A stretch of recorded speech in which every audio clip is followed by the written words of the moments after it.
ওটা যে গাছের গাছের ব্যবহার করা হয়েছে বা প্লেয়ার বা যাই হোক, বিল্ডিংটাও কিন্তু পুরো বাঁশ দিয়ে একটা স্ট্রাকচার করে দিয়ে সন্তোষ মিত্র স্কোয়ার। এখানে কিন্তু বেশ পায়রা কিন্তু জোর কদমে চলছে, প্রচুর বাঁশের কাজ কিন্তু এখানে চলছে।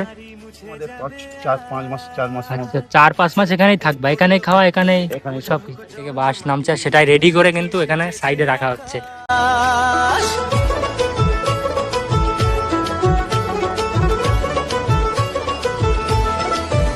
গুড মর্নিং বন্ধুরা, নতুন আরেকটা ভিডিওতে আপনাদের সবাইকে স্বাগতম। আজ আমি এসেছি কলকাতার লেবুতলা অর্থাৎ সন্তোষ মিত্র স্কোয়ারে।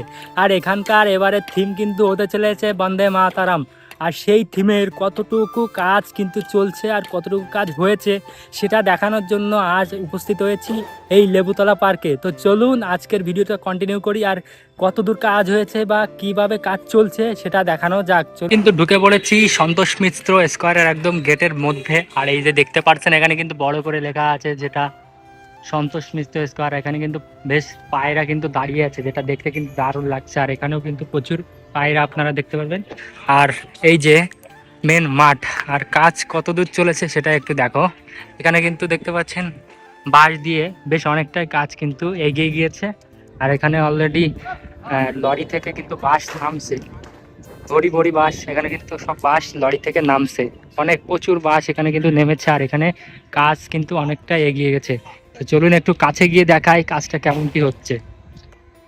আপনাদের একটা দারুণ জিনিস দেখায়, এখানে কিন্তু ছোট্ট একটা ভাই কিন্তু পায়রাদের খেতে দিচ্ছে, একটা বোনও রয়েছে পায়রাদের খেতে দিচ্ছে। দেখুন কত সুন্দর কিন্তু কতগুলো পায়রা এসে খাচ্ছে, বাহ বেশ দারুণ লাগছে। এই দেখুন ছোট্ট একটা বাচ্চা খেতে দিচ্ছে পায়রাদের, দেখুন বাহ, এটাই কিন্তু দেখতে বেশ অসাধারণ লাগে। দেখুন ছোলার ডাল খেতে দিচ্ছে, সব কিন্তু আনন্দে খাচ্ছে, বাচ্চাটা আনন্দ পাচ্ছে। আর এইদিকে কিন্তু মাঠের ভিতরে রয়েছে প্রচুর রোদ। আর এখানে বাঁশ কিন্তু অলরেডি একের পর এক নামানো হচ্ছে। দেখুন এই দেখুন বাঁশ কিন্তু নামছে, এই যে বাহ, পুরো এক লরি ভর্তি বাঁশ কিন্তু এখানে নামছে, দেখতে পাচ্ছেন। এখনো কিন্তু পুরো লরি ভর্তি এখানে বাঁশ কিন্তু রয়েছে। আর সামনে তাই গিয়ে একটু দেখাই। আর আমরা একদম এসেছি কিন্তু দুপুর টাইমে, যার কারণে কিন্তু প্রচুর রোদ এখানে খেতে হচ্ছে। দেখতে পাচ্ছেন কেমন রোদ, ফাঁকা মাঠ, এই যে ফাঁকা মাঠ। আর এই যে এখন সামনেটাই এসছি, আর দেখুন সামনেটা কত উঁচু করে এবার বানানো হচ্ছে। আর এখানে কিন্তু কিছু মোটা মোটা যে গাছের গাছের ব্যবহার করা হয়েছে বা প্লেয়ার বা যাই হোক, লম্বু গাছ, সেটা কিন্তু ব্যবহার করা হয়েছে। আর এখানে একটা গেট মতনও করা আছে।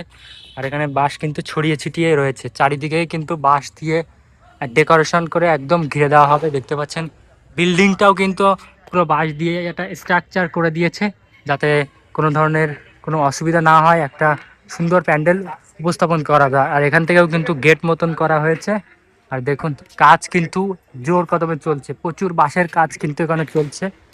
আর ভিতরটা কিন্তু বেশ দারুণ লাগছে, এই দেখুন। আর এই দড়ির মাধ্যমেই কিন্তু এই বাঁশগুলো টেনে টেনে উঠানো হচ্ছে। দেখুন পুরো ভিতরটা কত বাঁশ কিন্তু এখানে ব্যবহার করা হচ্ছে। এখানে ছোট ছোট বাঁশ, আর সামনে কিন্তু রয়েছে মুকুর মঞ্চ, যেখানে কিন্তু একটা মঞ্চ রয়েছে, এখানে কিন্তু বিভিন্ন ধরনের অনুষ্ঠানগুলো করা হয়। আর এই যে দেখুন একটা ঘর, প্রাকৃতিক একটা ঘর টাইপের কিছু থিম আমরা আপাতত দেখতে পাচ্ছি। পুরোটা থিম, এখানে কোনো ব্যানারে এখন দেখতে পাচ্ছি না। এই ঘরটার ফ্রেম দেখে কিছুটা বোঝা যাচ্ছে যে কেমন হতে পেরেছে এই পুরো থিম। দাদু ভালো আছো? হ্যাঁ ভালো আছি। তুমি কোথা থেকে এসেছিল এই প্যান্ডেল করার জন্য? আমি এসছি কাকদ্বীপ থানা দক্ষিণকান্তপুর বাড়ি। তুমি কাকদ্বীপ থেকে চলে এসেছো এখানে? আচ্ছা, কতদিনের জন্য এসছো? আমি এখন আমাদের 4-5 মাস আচ্ছা, 4-5 মাস এখানেই থাকবা, এখানেই খাওয়া, এখানেই এখানে সব কিছু, তাই তো? দেখুন এই দাদারা কিন্তু এই বাঁশগুলো কেটে কেটে এই পুরো প্যান্ডেলটা তৈরি করছে। এই রোদের ভিতরে দাঁড়ানো যাচ্ছে না, তুমি তো বসে আছো রোদের ভিতর পুরো। আচ্ছা দেখুন এই বাঁশটাই পাশেই কিন্তু লরি রয়েছে, লরি থেকে বাঁশ নামছে, সেটাই রেডি করে কিন্তু এখানে সাইডে রাখা হচ্ছে। দেখুন কষ্ট করে কিন্তু এনারা কাজ করছেন। এই যে পুরো এক লরি। আর এই দাদু এসছি কাকদ্বীপ থানা থেকে, অনেক দূর, এখানে থাকবে 4-5 মাস থেকে কাজ করবে। আর দেখুন এখানে কিন্তু প্রচুর লোক কিন্তু দিন রাত পরিশ্রম করে আপনাদেরকে কিছু উপহার দেওয়ার জন্য দিনরাত পরিশ্রম করে কিন্তু এই যে তৈরি করছে আজকের এই মানে এবছরের ধামাকাদার বন্দে মাতারাম যে থিম। সাইড থেকে দৃশ্যটা কিছুটা এমন লাগছে। আর আগের বছরের কথা যদি বলি, আগের বছর হয়েছিল কিন্তু অপারেশন সিন্দুর, যেটা কিন্তু এই বাড়িটা দেখতে পাচ্ছেন, এই বাড়িটা উপর থেকে কিন্তু একটা পাহাড় মতন করা হয়েছিল। এবারেও হয়তো দেখতে পাচ্ছি বাঁশ দিয়ে একটা স্ট্রাকচার করা হয়েছে, হয়তো এবারেও উঁচু টাইপের বা আগের তুলনায় কিছু একটা দারুণ করতে চলেছে। আর দেখুন এইখানে কিন্তু যে মেন পয়েন্ট, যে মাঝখানে যে প্যান্ডেলটা, মূল প্যান্ডেলটা, সেটার কিন্তু দৃশ্য কিছুটা এমন দেখতে পাচ্ছেন, কিছুটা একটু ঘরের মতন লাগছে, কিছুটা এরকম উঠে একটা পুরোনো টাইপের যে ঘরগুলো রয়েছে সেমন ক্যাটাগরির একটা কিন্তু ডিজাইন আমরা এখানে দেখতে পাচ্ছি। যেহেতু এখন বাঁশের স্ট্রাকচার করা হচ্ছে অতটাও বোঝা যাচ্ছে না, তারপরেও কিন্তু একটা ঘরের মতন স্ট্রাকচার বোঝা যাচ্ছে। আর এখানে কিন্তু বাঁশের কিন্তু ছড়াছড়ি প্রচুর, বাঁশ দেখতে পাচ্ছেন, লরি ভর্তি ভর্তি, আগেই দেখালাম লরি ভর্তি ভর্তি কিন্তু বাঁশ এখানে আপনারা দেখতে পেয়ে যাবেন। পুরো কাজ কিন্তু বেশিরভাগ বাঁশের কাজই হতে চলেছে। এই দেখুন সাইডে রয়েছে কিছু একটা ঘর, যেখানে কিন্তু এই দাদারা থাকে, আর এখানে কিছু ফ্লোরমেট কিন্তু শোকাতে দেওয়া হয়েছে, আর এদিক থেকে বাঁশের মতন চালা করা হয়েছে। আর তার সাইড দিয়েই কিন্তু দেখতে পাচ্ছি পার্কের যে ভিউটা দেখায়, পার্ক কিন্তু এখন পুরো ফাঁকা।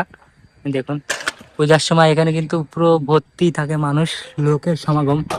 বর্তমান সন্তোষ মিত্র স্কোয়ার কিন্তু দেখতে এমন, আর মাঠের পরিবেশটা দেখতে পাচ্ছেন এমন। আর আপনি আসেন তাহলে কিন্তু বুঝতেই পারবেন না যে এখন সন্তোষ মিত্র কি অবস্থায় রয়েছে আর পূজার সময় কেমন। তো এতটা সুন্দর হবে, তো আমরা আশা করছি আগের বছরের মতন এবছরও ধামাকাদার হতে চলেছে সন্তোষ মিত্র স্কোয়ারের যে বন্দে মাতারাম থিমটা। তো দেখুন কাজ এতদূর চলছে, মনে হয় 10% কাজ মাত্র হলো, এখনো অনেক কাজ বাকি। আর প্রচুর রোদ, রোদের ভিতর দাঁড়ানোই যাচ্ছে না, কথা বলাও যাচ্ছে না। দেখুন কিছুটা এরকম পরিবেশ দেখিয়ে দিলাম, আর কিছুদিন পরে এসে দেখাবো আর একটু আপডেট। তো এই ছিল আজকের লেবুতলা অর্থাৎ সন্তোষ মিত্র স্কোয়ারের কিন্তু আপডেট। দেখুন পিছনেই কিন্তু দেখতে পাচ্ছেন কাজ এতটা হয়েছে। তো আজকের ভিডিও ছিল এই অবধি। যদি ভিডিওটা ভালো লাগে অবশ্যই লাইক কমেন্ট সাবস্ক্রাইব করে পাশে থাকবেন। আমার কি তুষার বলছে? ভাই চ্যানেলটা যাতে সাবস্ক্রাইব করে দিও, আচ্ছা। সবাই লাইক করে দাও, কমেন্ট করে দাও, শেয়ার করে দাও, আর বেশি বেশি সবাই ভালোবাসা দেখাও, চ্যানেলটা যাতে আনন্দে ভরে উঠুক। আচ্ছা, যা যা বললো সেটা অবশ্যই করে দিবেন। আর আজকে এই পর্যন্ত ভিডিও রাখছি, দেখা হবে নেক্সট কোনো ভিডিওতে।